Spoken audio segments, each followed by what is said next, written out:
Hello 小朋友，我係 Sheldon 媽咪。今日想同大家分享嘅故事叫做《10隻小青蛙的運動會》。今日係小青蛙舉行運動會嘅大日子，不過發生咗一件意外嘅事情，差啲令到運動會要取消啊！我哋一齊睇下究竟發生咗咩事。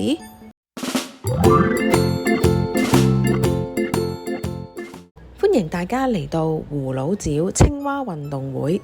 所有有份參加比賽嘅青蛙仔都已經準備好啦，個個都精神飽滿，馬上就要開始比賽啦。槍聲一響，運動場上面唔同嘅比賽都正式開始。有啲青蛙仔參加咗投籃比賽，而有啲青蛙仔呢就參加咗障礙比賽。大家都充滿力量，全力以赴。梗係啦，運動會又好玩又有趣，大家已經期待咗好耐㗎啦。終於嚟到10隻小青蛙代表嘅紅隊出賽，睇下先。原來佢哋係參加咗拔河競賽啊！玩拔河除咗講求個人力量之外，團體合作都非常之重要㗎。哇，真係好刺激啊！唔知邊一隊會贏呢？1、2、1、2。就喺大家好盡力掹緊條繩嘅時候，其中有一隻青蛙仔發現天上面有啲奇怪嘅現象。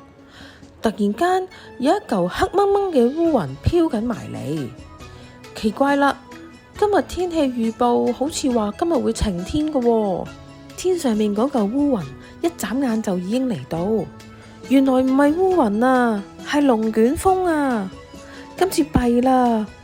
唔單止所有青蛙，就連運動場上面嘅帳幕，所有運動會嘅物品都吹起晒，成個運動會都立立亂啊！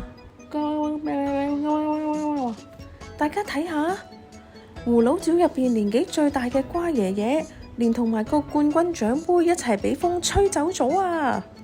龍捲風終於都離開咗啦，天空又回復返一片晴朗。頭先真係好可怕。好彩大家都平安無事，唔係啊，係大件事至真啊！原來瓜爺爺俾頭先嘅龍捲風吹咗去對面嘅山頭啊！我哋要點做至好呢？大家都好苦惱，究竟點樣做至好呢？就喺呢個時候，10隻青蛙仔佢哋好勇敢啊！佢哋決定出去尋找蛙爺爺。咁好啦，呢件事就拜託晒你哋啦。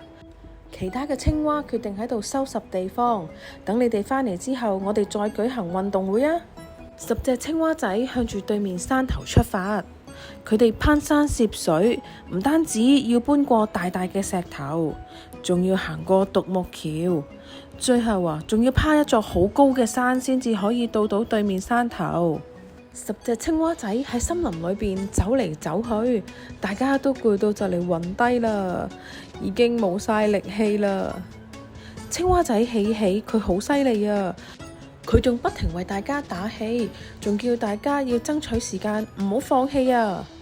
哎呀，就喺喜喜同大家打氣嘅時候，佢冇留意到身後草叢後邊有個窿添，佢就咁就跌咗落個窿入邊啊！喜喜仲喺窿入邊見到一個青蛙身影添，哇！嚇得我啊！原來係蛙爺爺啊！其餘嘅青蛙仔知道喜喜同蛙爺爺喺個窿入邊都好擔心啊，一時之間都唔知點算，個洞穴咁深，應該點樣救佢哋上嚟呢？青蛙仔思思佢諗到一個辦法，佢見到一條藤蔓，就諗到可以用拔河嘅方法去拯救佢哋。喜喜同蛙爺爺首先要將條藤蔓綁喺個身度，而地上面嘅青蛙仔就好似玩拔河比賽咁樣，一齊拉佢哋上嚟。所有青蛙仔一齊合力，好快就救咗喜喜同埋蛙爺爺出嚟。太好啦，佢哋兩個都冇受傷啊！蛙爺爺仲攬住個獎杯唔放添。蛙爺爺仲好緊張咁樣追問個陸運會究竟進行成點啊？係喎，我哋仲要繼續㗎，大家快啲返去啦！青蛙仔帶住蛙爺爺同埋獎杯一齊返到去比賽場地。由於今次發生咗呢個小事故，所以我哋今年嘅陸運會就會喺晚上面舉行。大家準備好未啊？我哋嘅比賽準備就要開始㗎啦！ Let's get started。小朋友，你哋有冇留心聽故事呢？好，等我考下你先。喺陸運會進行期間，發生咗一件乜嘢事呢？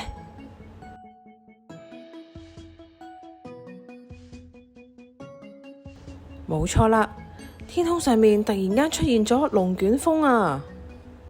蛙爺爺俾龍捲風吹走咗，咁當其時佢手上面又揸住咗啲乜嘢呢？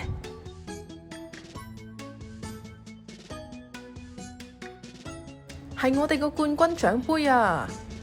最後我哋個陸運會又可唔可以順利進行呢？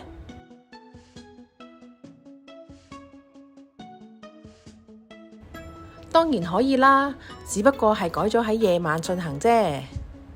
好犀利喎，全部都答啱晒。小朋友，我哋下次再見啦，拜拜。